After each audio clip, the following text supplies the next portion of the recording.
It's just 3 o'clock here on News Central, and we're strapped in and ready to go. Today, we're looking at two conversations that speak directly to accountability and well-being in Nigeria. First, the government says there will now be mandatory drug tests for those seeking entry into public service. Is this a necessary step to protect public trust? And then as the year winds down, we turn to the emotional weight many people are carrying this December. Behind the festive lights and the public smiles, there are stories of pressure, of grief and of exhaustion. And to top it all, emotional survival. We'll be unpacking the hidden emotional costs of the holidays and how to navigate them with honesty and care. But first, Lolo. The federal government has approved the introduction of the mandatory pre-employment drug testing for all prospective applicants into the Nigerian Public Service. This was disclosed in a statement released on Monday by the Director of Information and Public Relations in the Office of the Secretary to the Government of the Federation, Segun Imoye-Iosin.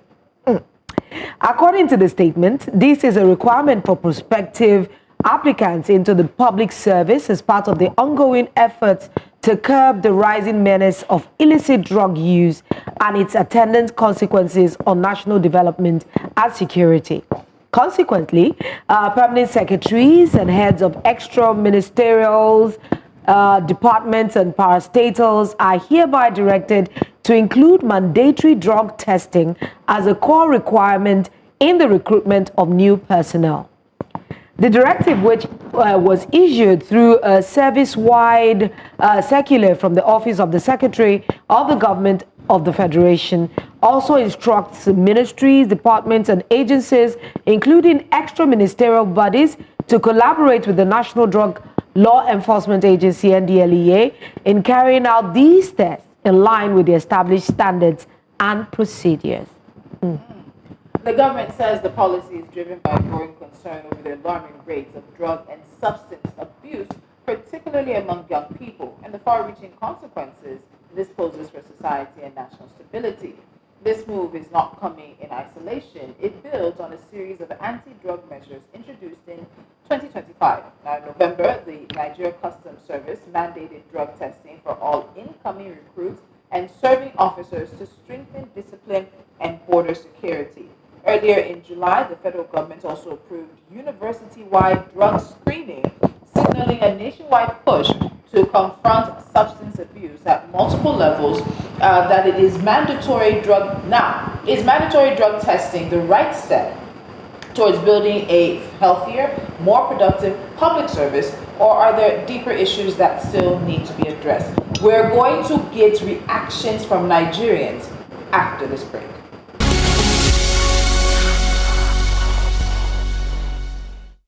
What do Nigerians have to say about this move for mandatory drug testing at the federal public service level? Let's take a look at reactions. We have a few of our own. In Nigeria, accountability is often imposed downward, never upward. Let me clap. Or snap. Those making the rules never subject themselves to the same standards. Instead of leadership by example, responsibility is shifted to ordinary citizens. What a country. So now they say all federal job applicants must do drug tests, but does that really solve the problem? Most young Nigerians turn to drugs because there are no jobs or opportunities. Maybe the government should focus on creating jobs, rehab centers, and mental health support. And one thing is certain, everyone will test negative as long as you can pay your way through. What do you expect from a country where certificates of roadworthiness are being issued to or for vehicles that never went for an inspection? Nigeria is worse than any existing adjectives can describe. Ow. Wow. I believe politicians should be made to take some form of test. IQ, EQ, that's intelligence quota, emotional quotient, and the likes. You can't keep letting people into office based on their ability to lie effortlessly. Wow. Nigerians are done. The Tinubu government wants drug tests for all federal job applicants, but there's no system to make sure the tests are accurate, no rules on handling results, and no protection if the test is wrong. How is it fair to risk your job like this? Valid point.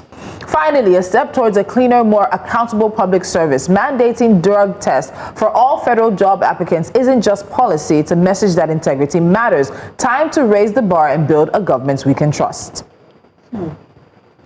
Ladies. Time to raise the bar and build a government we can trust. I don't know how possible that is. I really don't.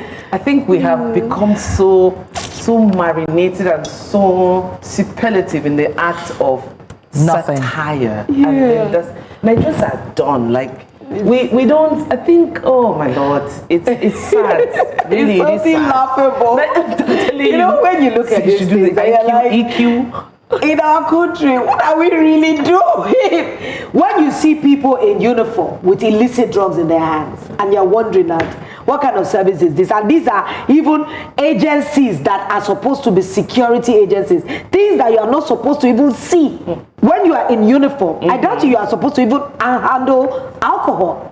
But it's, as in, I mean, hold it in your hand. Driving down at Gbonjubola. And you're like, the police no. officer, rifle situated there. Yes, with a bottle or something. And you're like, I tell you where. Are you telling me now this in uniform? You know, in Nigeria we always use everything upside down. Or if a person doesn't like in the civil service, they can just say your drug test is positive. And by this, where do you want to start fighting it from? Yeah. How do you check the veracity of these things? And can they please check from up down?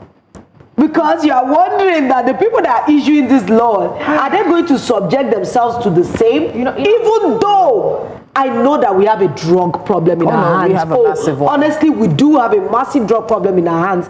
But we need to look for better ways. We need to leadership get these that things starts done with examples. We need leadership to set the pace of this. And the fact is, don't forget, this is saying mandatory pre-employment. That means so it's not what about during. the people who are already in the system? Yeah. What happens to them? What about those who are already in the system? And I want our government to please spread the definition of federal public jobs or public service. That includes the president. He's the #1 public servant. That includes anybody who puts themselves forward to be an elected member or an elected official or elected representative in Nigeria. They too should do mandatory pre-employment that before.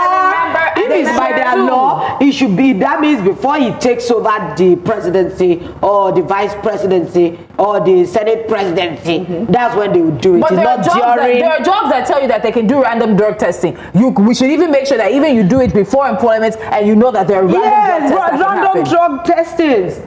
Okay, yes, I'm going to say that, you know, a few years ago, I don't remember, but someone actually came up with the idea that politicians should be drug tested. Yes. For drugs before coming into office, because, you know, there was a lot happening back then. And there were, and a lot of them came out saying, no, it's not going to happen. The issue is not the drug testing for me. You guys, no, the issue is not drug testing. Because everybody will pass. Yes. Yeah, okay, so that's where transparency actually comes in. If it's going to be transparent, then fantastic. Right? How do you guarantee transparency? That's what I'm saying. How do you guarantee the veracity of the test? I also believe, right, that Nigeria is hard as it is.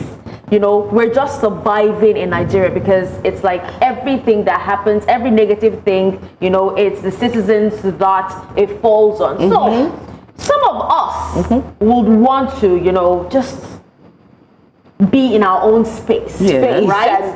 And take medical grade. Whatever that is. What I'm trying to say, Nigerians, so because we are stressed out. Okay, so what I'm trying to say, because of the stress and everything, right? We should be allowed to. No, they want that they should allow them, but then they want to relax, right? And so what I'm trying to say is, whatever these people do in their private spaces is none of the government's business, as long as it does not affect the performance. Their performances are we're not talking about soft drugs here. So it's hard drugs. People are involved in hard drugs and substance abuse. Please, ladies, I would like by definition, because you always define everything. Yes. Which one is soft? So in Nigeria, which one is hard? Actually, let me take that back. In Nigeria, there's nothing that is a soft drug. There's nothing. So until your country has a conversation about whether or not they want to legalize quote unquote cannabis or weed, there's nothing in Nigeria that's considered a soft drug. every drug is an illegal drug. Even if it's Whatever the medicated. nickname is, Exactly. Even if it's medicated. by who? Which one medicated? Who medicates you with Who's it? giving you the doctor's gives script? you? Whether it's soft drug, it's hard drug, Who's giving you the Don't doctor's make- script? don't make- don't make- She's playing well. She's playing a very well devil's advocate there here. is nothing that you cannot get in Nigeria. Nigeria. If everybody goes from drug tests from the presidency downwards, She didn't say the president, oh. She No, said the the presidency, oh. I said the presidency. I want us to hear that. Exactly, the whole office, everybody, let's sit secretary, down. as advisor. Everybody- Stop mentioning your offices. Everybody will In the be presidency. clean. Because it is what we do. Everybody will be miraculously clean. So if Clean, you're of looking course. for the perpetrators or the drug peddlers, that's not where you're going to find them. But you know where is it I not want to even- find myself? I want to find myself as the supplier of these test kits. No, this is why she's actually not lying. Yeah, I want to be the one She's supplying not actually this lying. test This is kit. actually somebody's national contract now. Yeah. Do you know how many That's where I offices, want to be. How many drug Yeah. tests are supposed to happen? Exactly. How many applicants? You know how And do you many know how many people offices? apply for one position that is posted? Yes. So And do you know how imagine- many people will do everything to ensure So that it's their not- drug oh test my results God. Come out. All right, so just to be clear, right? that's Some true. of the drugs, the big five, will come in. The big five drugs, like Tolu had actually said earlier, she talked about cannabis being Yeah. one, cocaine, of course not, or crack, as some people will call it, heroin, amphetamines, tramadol, There's and so codeine. many. Those are the big By five. law in Nigeria, there's no soft drug. Soft Everything drug. is a hard drug. So, okay, so let's talk about quickly codeine or tramadol. You know, That's these even ones. more These strict. ones, Have yeah, restricted the it street already. ones, Yes. exactly right. That one is in the streets. Those are the But ones are you they- find if they're easily. still in pharmacies and they're still prescribed, then there is a huge problem as well. In Nigeria, you don't even need prescriptions. Just go to the pharmacy.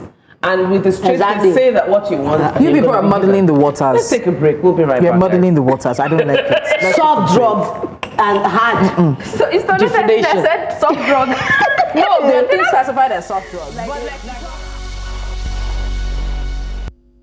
December is often described as the happiest time of the year, a season of lights, laughter, family, and celebration.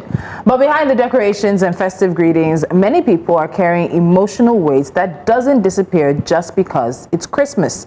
There's pressure to be joyful, to show up, to spend, to give. I did that for Lolo. And to hold everything together, even when the year has been exhausting and life has been unkind. Right now, I'm actually falling apart.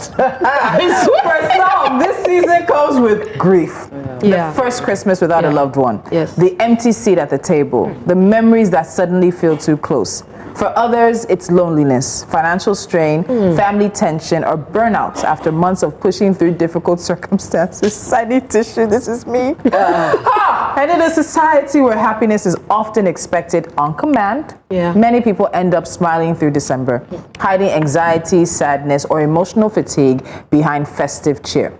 So let's slow down for a little bit and look at the emotional realities of the holidays, what people are feeling but not always saying, why December can be so emotionally demanding, and how we can navigate this season with more self-awareness, healthier boundaries, and kindness to ourselves and to others. Joining us now is Dr. Gbonjubola Abiri, consultant psychiatrist and COO at Sido Foundation. Dr. Abiri, welcome back to Jasmine. I've been practicing it since last night. She said yes. Every time I would see, I was like, I have to hit it. But you know, I know the name because I have a friend, Gbonjubola. Gbonjubola. And it's quite a very unique name. It's As a if deep name. You matured into wealth. She's such a wealthy lady. Yes. That's what it means. Yes. Wealthy and graced. Dr. Abiri, thank you so much for joining us again. Thank you. It's on lovely to be Jasmine. here. Lovely to be here. I think there's a question for everybody on the table because we're all going through. This is the second day. Emotional damage. I've forgotten my wig. Second day, I'm scattered and I'm not normally. So I know when my emotional state, I can judge it by the state of my handbag. When my handbag is scattered, my handbag is just stuffed with receipts, it's not in order, my emotional state is questionable. I already know it. Me, That's how we I saying show. it one after the I'm living in envy. Bring it on. And jealousy. For what? Everywhere you go, everybody is buying new bag, new shoe. I'm thinking of paying December, January school fees. I'm saving my December for January. So I'm not even oblaying. And it just seems like everybody's life is just like, oh, fabulous, fabulous. I'm like, We'll talk- when the fab, it's social media that's doing it. We'll talk about it. It's everywhere. Is when when I don't do chores at home or when I feel very lazy. You know, I love to cook, I love to clean, but when I feel too lazy to do that, all I want to do is sleep. You know that you're unsettled. I know there's something. You can't have problem. No, you I just don't. came back. You just came back. You chocolated us up. Sweet. My emotional to know, I always tell people, it's clear. If you want to know how organized or disorganized I am, I just have certain clothes I wear.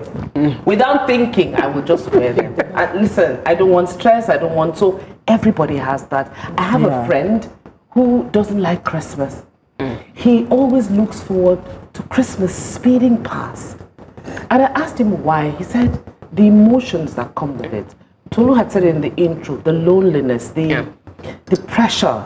So people expect that your life is perfect. You be generous, be kind, just be a switch and make them on you like light, and then you're bright, and then people put up the Christmas tree just to feel happy. So there's pressure on every level. But sister, have you seen the traffic on the island? I've been traumatized. I've not been there. I've just been traumatized. So I told anybody, if we're islanding, we'll be doing video calls. We'll be all right. So there's that pressure. Why does the holiday season create so much emotional pressure for people, even when you don't feel like it, even when it feels like there's nothing wrong on the surface? Why that pressure? Lolo said something, I'm saving my December for January. For parents, you're looking at Jesus, school fees, house rent, everything. Going back to school expenses. But December has a way of sucking, it just seduces you. And just spend a little bit more. Then you go on social media, there's promo for things, there's Black Friday. My like a whole Black December. So what's all that about? So I think that listening to all of you this morning just made it look like we were in a therapy room with everyone, having their different sessions. And I think it's particularly important because it is pretty much a representation of what the general public is going through right now. Everybody's going through different things. Before I walked in, I was speaking with Tolu that, yesterday when she reached out to me, I was at an emergency. And it's interesting that this emergency was because of this December season as well. What exactly happened? Patients sleeping in a home, calm, cozy, and then bars are going off, there's music disrupting and disturbing sleep, and this person unfortunately spirals out of control and breaks down with a mental health breakdown. So what we find going on now is that the truth is expectations are high. And when those expectations are in variance with reality, that's where the hidden emotional toll starts to come in. December is often described as the most wonderful time of the year. About 2 days ago, I was lying in bed and thinking to myself, this year, I haven't bought anything for anybody, and it's okay. Nobody will die. Nobody will die. And then, of course, just because it's Christmas doesn't mean that those gifts have to be given now. A lot of the emotional toll that comes up is either individual, family-oriented, or society-oriented. So individual, people have this habits, traditions over the years. When we were small, my mother constantly said to us, during Christmas, we don't buy Christmas clothes. We don't do anything like that makes it look like we have to go out of our way to make ourselves comfortable. You'd be shocked that some families are passing it on to their children, who have passed it on to their own children, that in December, you must wear new clothes, you must buy new this, and you must buy. And so people start to feel like they're not enough when they're not able to meet those standards. Apart from that, you've spoken about, well, a lot of us are. It's January around the corner. There's school fees to be paid, house rent to be paid. There's the reality of the fact that life does not stop. And financial pressures are still on with everyone. When you look at the family, December or the Christmas period is a time for family. And so we speak about loneliness and isolation. A lot of people who don't have their families here, either due to Japa or Japada, who are living by themselves in faraway regions, especially in places where there's the cold. They have to deal with short days, longer nights, all of those things, predisposition to mood problems, in addition to many things. Then, of course, when families come together in festive seasons, it is not every family that has everything. I have those questions, so let's move on. We're going to get there because, unfortunately, for a lot of people, with seasons, with holidays like this, they're going back into where the trauma is coming from. They're going back into where the anxiety comes from. Let's move on. We're going to get there. I love the fact that we have a doctor, with us that understand these emotions because people are going through it, and some of them do not even know this is what it is they're going through. It's just this expectation to be happy. there's this overwhelming expectation that Christmas comes with happiness. With joy.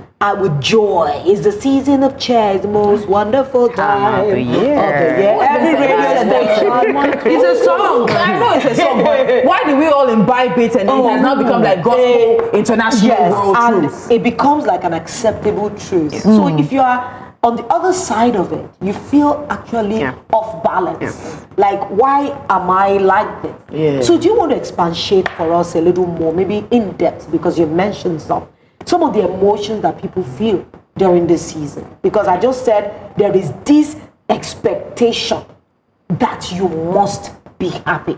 All right. And that's not everybody's reality. Definitely not. So the variety of emotions, of course, will go on from no emotions, numbing your emotions, pretty much like deadening the emotions, to having just a little, and then to being extremely overwhelmed. Some people are numb during this period, largely because, you know, like Tolu said in our intro, people have lost loved ones. Yesterday I did a video on how to manage grief during the holidays. And in that, I told a story about how very many years ago, we lost a neighbor. And my parents called us, had a small meeting with us, telling us that, you know, it's important to be sensitive to other people's sorrows. Don't allow your joy to diminish their own sorrows. Pretty much like, let's see them, let's validate them. So some people are going through difficult periods of grief. Some people in this season where we're all seated here have lost jobs. Some people have lost promotions or things that they were looking progress, you know, looking forward to. And so that can put them in a deficit of emotions as to what they would normally have expected. Some families are, you know, children are, my son kept asking me, Mommy, where's the Christmas tree? And I know what that means.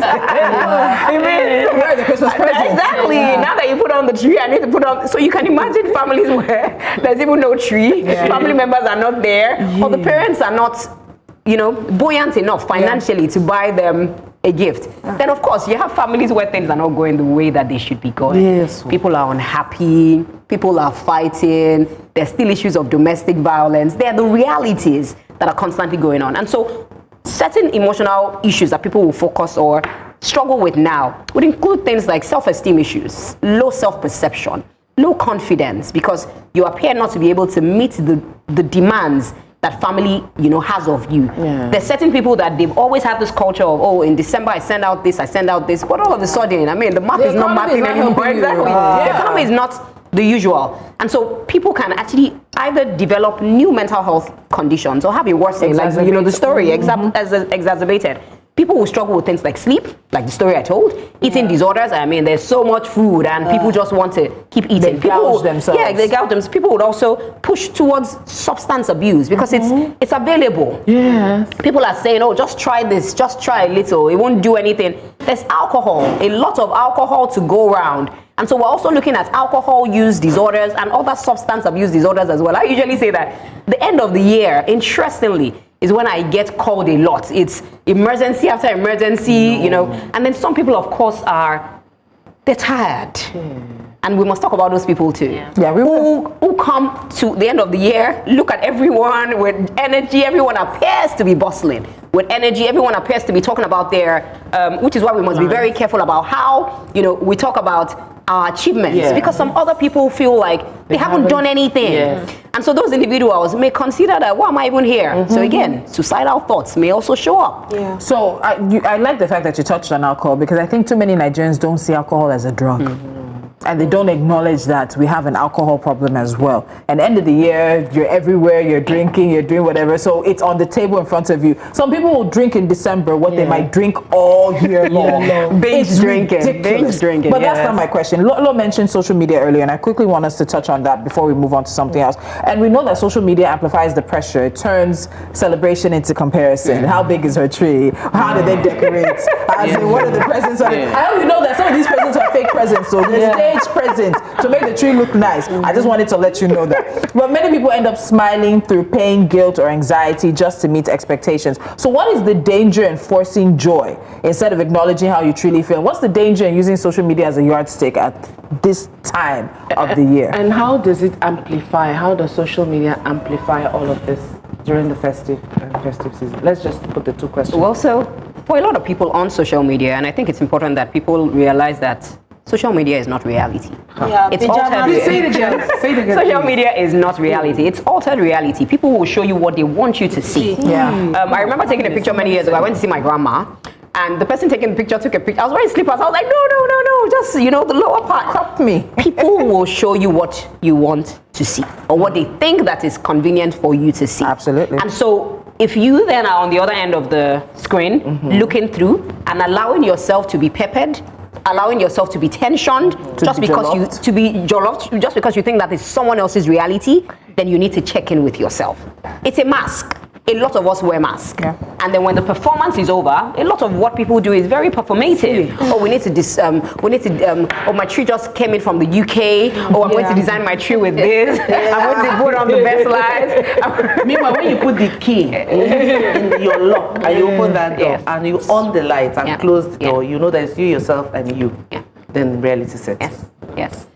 Dr. Abiri, for some people, right, this Christmas is the first without a loved one, the first after a separation, or even the first spent far away from family.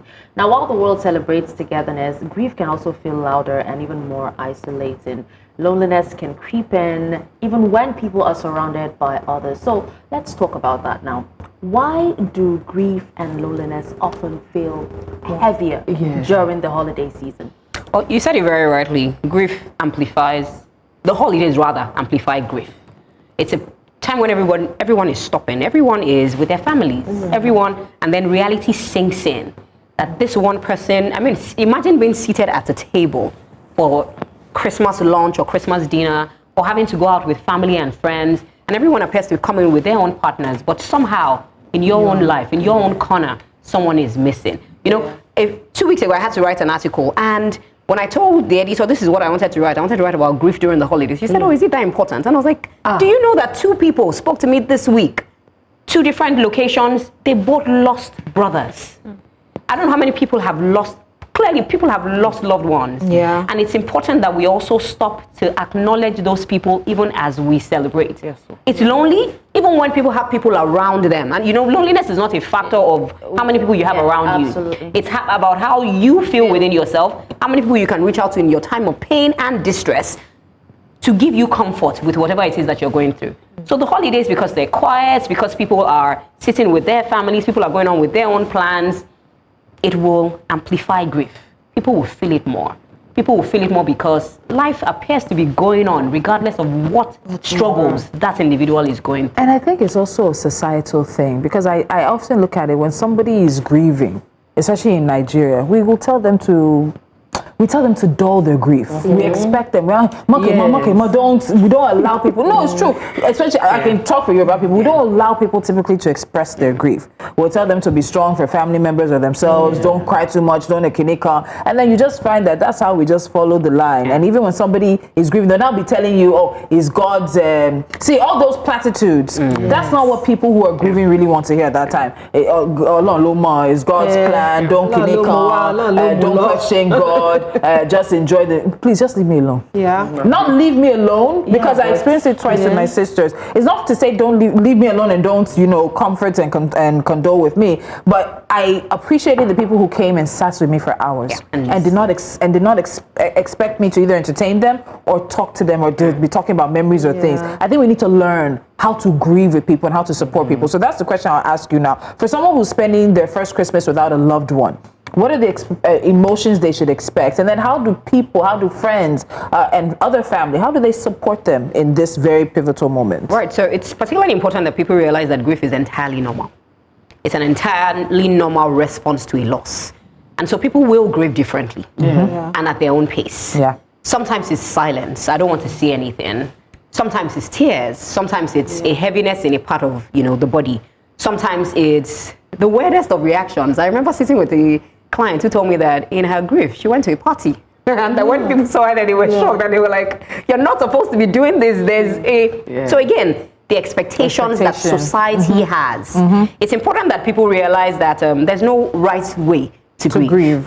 And that it's different for different people at different times. And that it's particularly important that we realize that people need support when they grieve. And that support can be as little as holding your hand in a time of difficulty. It can be as simple as I'm here for you. Not making empty promises, of course, that you can't meet. Yeah, that you can't keep. Sometimes it's bringing things, you know, you just show up at their house, bring water, bring the things that they would, or come in to take out their kids. Yeah, it's probably overwhelming. Space. Give them space. It's probably overwhelming for you. And clean, not expecting to. Stop. We should stop expecting people to entertain you when you show up at their homes. Expect food, expect water, expect me to sit down and talk to you while I'm. And then, of course, it is particularly important to be careful about what we say. Including many of the things that you've said, you know, you should be grateful, or God knows. We know. You think that person doesn't know, or that individual knows, but sometimes silence is better than actually saying anything. So we can safely say that these are tips to better showing up for people who are grieving, especially during this festive period, because I don't think we've really cut it down, or we've really put it down on the plate like this, that don't expect me to entertain you, me who's grieving. We should learn to read the room and learn to be also emotionally intelligent. But I think I'd ask you, when should loneliness during the holiday become a concern, like professionally? Because you said you had an emergency. I think most of your emergencies really come during this period. So when should that be a concern for people who are, So it's not bad to be lonely. But of course, when loneliness starts to spiral out of control, it's something that we should be concerned about. And so on an individual level, you can pick it up yourself. People can also pick it up for you as well. So if you're alone and you find that you are avoiding the phone constantly, you're not coming to your messages, you're refusing to pick up the phone, and it's not just once or twice, it's constantly.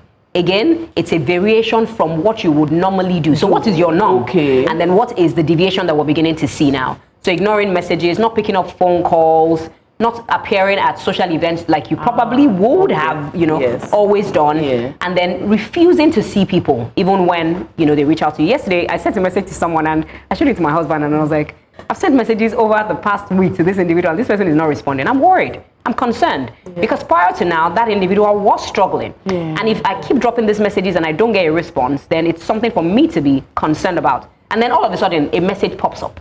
So, at least the individual is responsive and open to meet up. I'm not asking to come to a concert or anything like that. Just let's find out how you're doing. Interesting. I said, do you want to come to a gym date or a squash date? Just something to get you out and find out how exactly you're doing. For friends and family, we know the people who struggle. And sometimes the things that we need to look out for are people who are going through difficult moments of their lives. More often than not, people expect that people will just coast through it. They're not the first people going through it. Everybody has gone through, but people are different. And so if you have loved ones who have lost jobs, who have lost loved ones, who are going through financial difficulties, work difficulties, relationship problems, marriages, single parents. It is in moments like this that you just reach out to them, to just say, I'm here. Reach out to me if you ever need anything. I'm here. It's important that at this moment that we are the rainbow in someone's cloud. A lot of people are going through difficult moments that they will never be able to speak about, largely because people are afraid about being vulnerable. People don't want people to make fun of them. People don't want to be taken for granted, and that happens when you often show up your vulnerability. But regardless, let's be the ones who can reach out to someone else. And of course, while we're the ones that reach out to someone else, you should also rest assured that someone will also be reaching out to you as well. It's so enlightening, some of these conversations we're having. Now, we've talked about grieving during the holidays. Let's look beyond that. Because for some, or for many, Christmas means, going home. Or being in close spaces with family. And, that is a seat of trauma. But home isn't always safe for some. It's not always peaceful or healing. Home sometimes means that is where old wounds, unresolved conflicts, and long-standing dynamics can resurface. People may find themselves, around relatives who trigger anxiety, anger, or painful memories. Those are very deep-seated issues. How can people recognize emotional or, let's say, trauma triggers before it escalates, especially during family time? What are the healthy boundaries that people can set during the holidays without feeling selfish or guilty? Like, I will tell you about a very close aunt. I've known her since we were kids. lovely. She's always there for every of our family events. But now when she reaches out, I feel a lot of pressure. Because I know she sees me on screen. So there's this expectation like she's doing well. I'm supposed to be able to enjoy. And I cannot tell you how many times they've called. She's called and not picked up because I don't have what she's asking. And I'm hoping something comes so that I can do that. She now went to her son to call me. You know, it's triggering. And I'm like, how are people supposed to deal with these family-seated issues that bring trauma to them?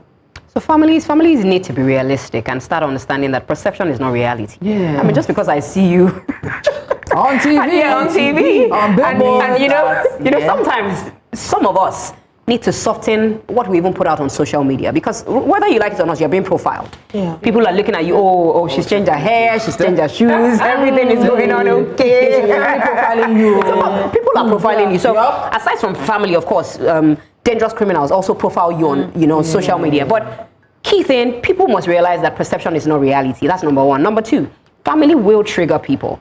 A lot of individuals' trauma comes from family. Yes. Either physical abuse, emotional, sexual, neglect, and you are reminded around those periods. It's interesting that in this generation, and I'm sure that we all agree, a lot of them do not go home.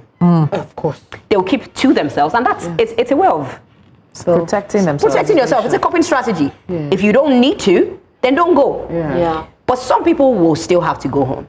How would you know that you're being triggered? Before you go home, you already have that sinking feeling of anxiety that going here will bring back this, seeing that uncle that abused me, seeing, my parents who I feel like never catered to me, will trigger me off in some way. So there's that unsettling feeling. Sometimes, of course, we talk about the trauma responses. Is it a fight trauma response, where you're feeling agitated, you're threatening, you're shouting, physically aggressive, verbally aggressive sometimes? Is it a flight rather trauma response where I'm not going? Or is it a fun trauma response, FAW, where you find that, you're pleasing everyone at your own detriment, or, you're tending to everyone else but yourself?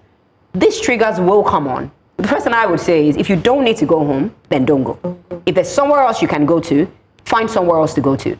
But then if you also find that every Christmas or every time you have to be in family settings, you are triggered in some certain way, shape, or form, it is perhaps a wake-up call for you to then realize that there's something that I haven't dealt with. And I should deal with it. But even after you deal with it, you still do not have to put yourself in the vicinity of people who have hurt you and traumatized you. Which is why I've said you don't need to show up, and you probably don't need an excuse. Where you said for the people who have to go, Catherine was shaking her head like, no, you don't. Well, yes, you do, because family expects you. We will be surprised at how strong family expectations are, how much pressure they bring to bear. One phone call from your mother, even though she knew that uncle hurt you and is going to be there, one phone call from your mother, some people will put all their pain aside and go. Open wound, you're going to be nurturing. So sometimes you don't have to go back. No. You don't have to go. But how many have we? How have we raised our children to be able to say no? Let's go on a break. My children say let's go on a break. I teach you say no to me.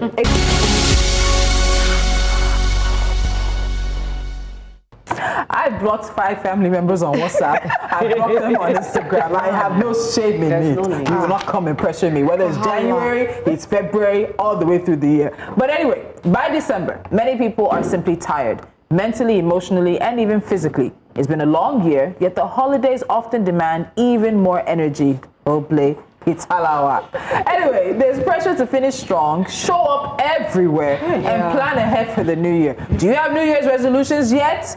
Rest becomes something people feel they have to earn. So, Dr. Abiri, what does year-end burnout look like, emotionally and psychologically? It looks like me forgetting my wigs. It looks like my handbag looks like a tornado tore through it. And then yesterday, I had to force myself. See, I know when I'm destabilized, I know my signs. So once I try on clothes, and I'm like, and I throw it, and I don't put it back. And by the second, third day, it's piled up. I enter my room, I'm overwhelmed by what I have to clean up, like how I have to put things back or right. I'm like, nah, you need to avoid people, because then I start becoming snappy. Yes, and irritable. So there's a thin line between burnout and tired.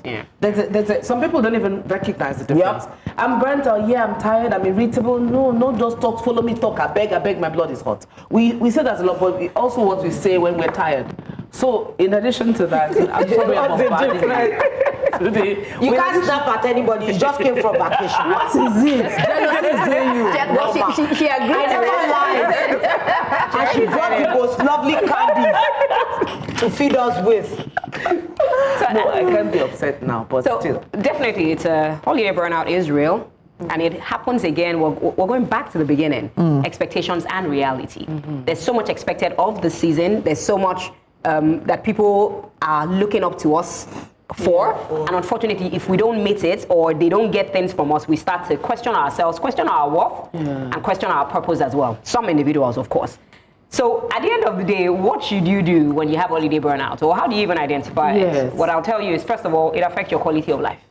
So for instance, she almost always has a bag that is well packed together, and then after all of a sudden she's looking at a bag that is that is a reflection of her emotional state of mind. She's forgetting wigs at home.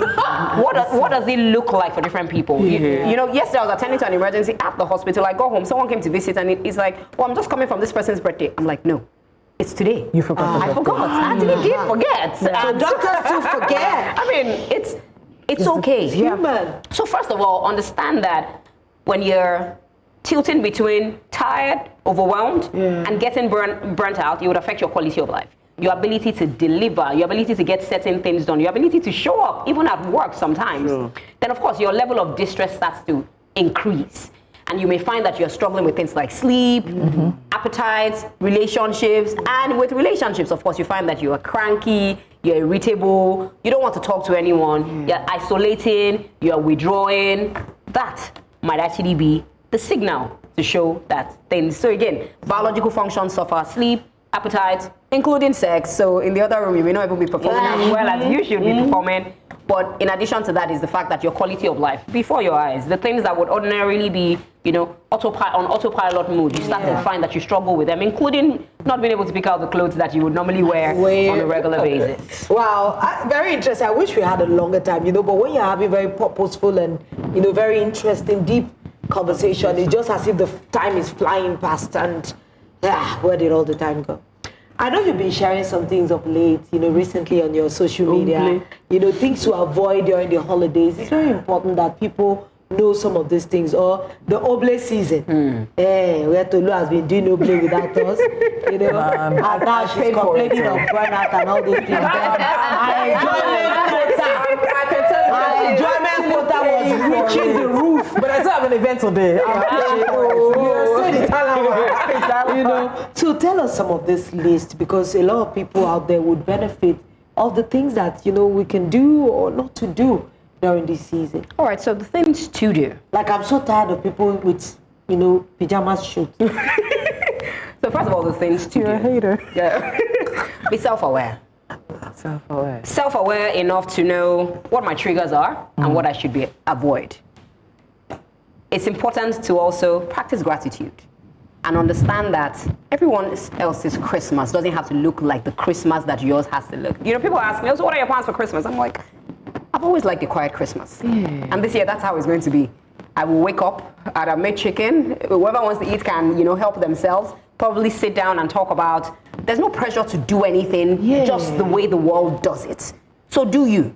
Find pockets of things that make you happy. If it's sitting down with family to say, oh, let's just watch this movie, let's talk about it. On Christmas. I cannot, because you have to be here. Well, at least that's just for a few hours. So do those things as well. Try to be as healthy as possible. So sleep well, eat well. Eat to feed your body, not to fuel your emotions. So some people are just like, oh, there's food all over the place. Let's eat it. Let's take it in. Let's collect, and we'll go home and we'll keep warming. Some people are. People end up with food poisoning. So we should also stick with healthy options during this season. For the things not to do, avoid comparison, especially on social media. Comparison, they say, is the thief of joy, and it is true. Avoid comparison. Avoid substances of abuse. Because of the work that I do, I would always tell you substances of abuse, including alcohol, including even cigarettes, because some people, again, because it's free around this period, find that they're spending time, you know, using avoid the pressure to conform because everybody's doing it doesn't mean you should be doing it. Avoid borrowing to buy things to impress people who genuinely do not care about you during this time as well. And of course, it's very, very important. Eat regularly. Avoid negativity around this period. There's still a lot of negativity world over. Make sure that your mind is in a good place. See, this season is just a few days. Before we know it, there's already shouting Happy New Year. We're going back to where you came from. And Doctor will be here again in January to talk about New Year expectations. New year, new you. New you, new me.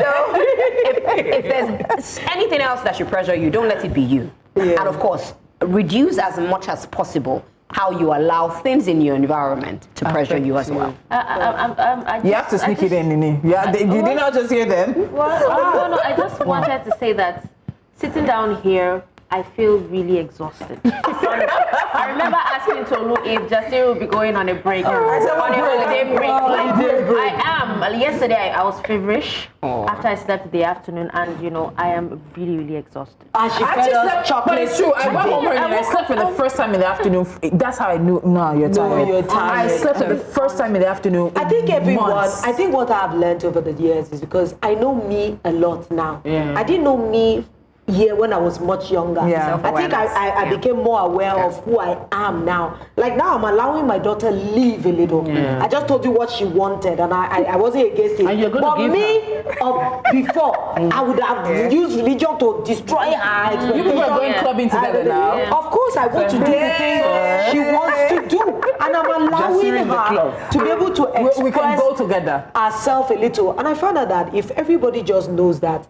see, no matter what you do, you will still have to go past this time. So chill for yourself. I give myself a lot of grace these days.